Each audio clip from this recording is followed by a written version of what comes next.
Vamos começar com uma das perguntas mais inquietantes da ciência. A matemática é algo que a gente inventa, como uma música ou uma língua? Ou será que ela é uma verdade do universo que a gente está só descobrindo aos poucos? A resposta, pelo menos para o físico Roger Penrose, não é só surpreendente. Ela é meio assustadora e pode mudar completamente o jeito que a gente entende a realidade. Essa frase do Penrose é o nosso ponto de partida. E olha, o ponto principal aqui é que ele não está falando por metáfora, não. É para ser entendido literalmente. A ideia de que verdades como o número pi ou os números primos já existiam muito antes de qualquer ser humano pensar neles, só esperando para serem encontradas, é exatamente esse o mistério que a gente vai explorar. É aqui que a coisa começa a ficar bem estranha. Se a matemática fica descoberta, isso quer dizer que ela não depende da mente humana para existir.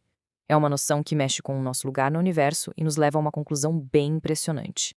Pensa um pouco. A relação entre a circunferência de um círculo e o diâmetro dele era a mesma muito antes de alguém sonhar em desenhar um círculo. 2 mais 2 sempre deu 4, mesmo quando não existia nada nem ninguém para contar. Essas verdades não parecem invenções culturais, elas parecem ser parte da própria estrutura da realidade. Uma parte que existe com ou sem a gente. Essa ideia filosófica tem até um nome: platonismo matemático. A tese é que, além do nosso mundo físico, palpável, e do nosso mundo mental, dos pensamentos, existe um terceiro reino. Um lugar de formas puras e abstratas, onde as verdades da matemática simplesmente existem, perfeitas e eternas. Ok, então se a gente aceita essa premissa de um reino matemático, a próxima pergunta é meio óbvia, né? Se essas verdades existem, onde é que elas estão? E essa é uma pergunta que intriga filósofos e cientistas há séculos. E aqui está o ponto crucial. A gente não está falando dos símbolos que escrevemos no papel, nem das equações nos livros. A gente está falando das verdades por trás delas. Onde exatamente fica a verdade de que existem infinitos números primos? Não está no cérebro de alguém, nem num objeto físico. Então, onde? Bom, existem basicamente 3 grandes escolas de pensamento sobre isso. O formalismo, que diz que a matemática é só um jogo que a gente inventou, tipo xadrez. O intuicionismo, que diz que é tudo uma criação da mente humana. E o platonismo, a visão de Penrose, que diz que é um reino objetivo que a gente descobre. Penrose descarta as 2 primeiras por motivos bem fortes. Esse é o grande problema para quem acha que a matemática é só um jogo.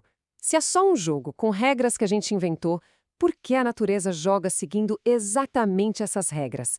Por que as equações que descrevem um buraco negro ou o comportamento de um elétron funcionam com uma precisão assim absurda? Chamar isso de coincidência simplesmente não convence. E isso nos traz de volta para a visão platônica. Nessa perspectiva, o papel de um matemático muda completamente. Ele não é um inventor, ele é um explorador, mapeando uma paisagem invisível que sempre esteve lá. Esse exemplo é perfeito. A verdade sobre os números primos não passou a existir quando Euclides a provou. Ele simplesmente a revelou. Era um fato sobre o universo ou sobre esse reino platônico que estava lá o tempo todo, como uma montanha, esperando para ser escalada pela primeira vez. O próprio Penrose conta uma experiência pessoal sobre isso. Quando ele estava trabalhando em formas de representar o espaço-tempo, ele teve uma intuição muito forte de que a solução já existia.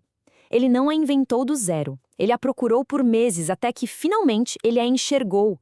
Os diagramas de Penrose já estavam ali, implícitos na geometria do universo. Ele só encontrou o ângulo certo para revelá-los. Agora, a história dá uma virada ainda mais profunda. Em 1931, um matemático chamado Kurt Gödel abalou as fundações de tudo e a descoberta dele nos dá uma pista crucial sobre a natureza da nossa própria compreensão e a conexão dela com esse tal reino platônico. Certo, vamos com calma aqui.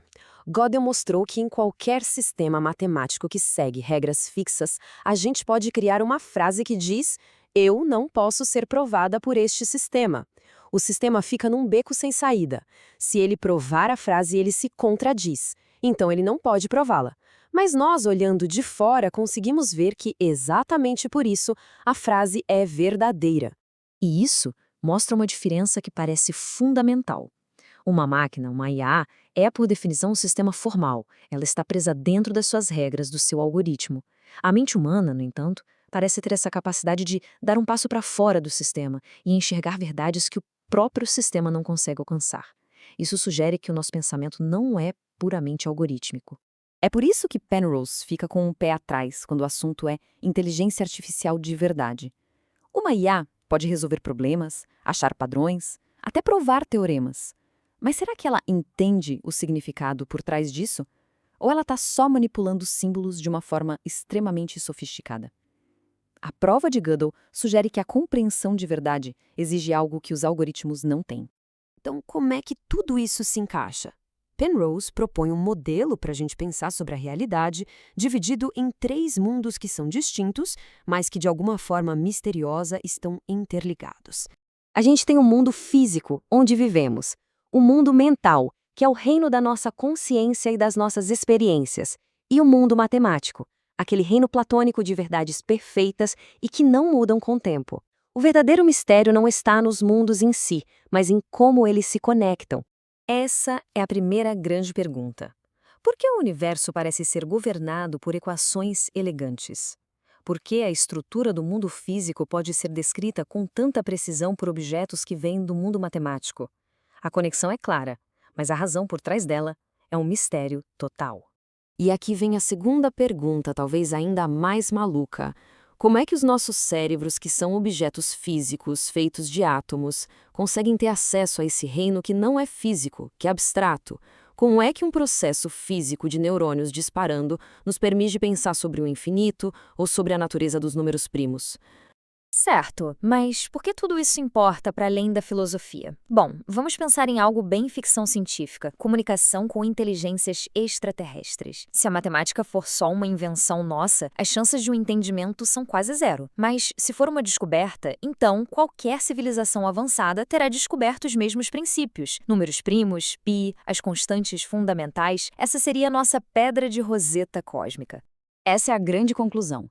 A ideia de uma matemática descoberta sugere que a realidade não é completamente subjetiva. Sugere que a verdade objetiva existe e que, através da razão e da intuição, nós podemos ter um vislumbre dela. É uma visão que, ao mesmo tempo, conforta e assusta pela sua imensidão. E no fim, a gente termina com a pergunta que nos traz de volta para nós mesmos.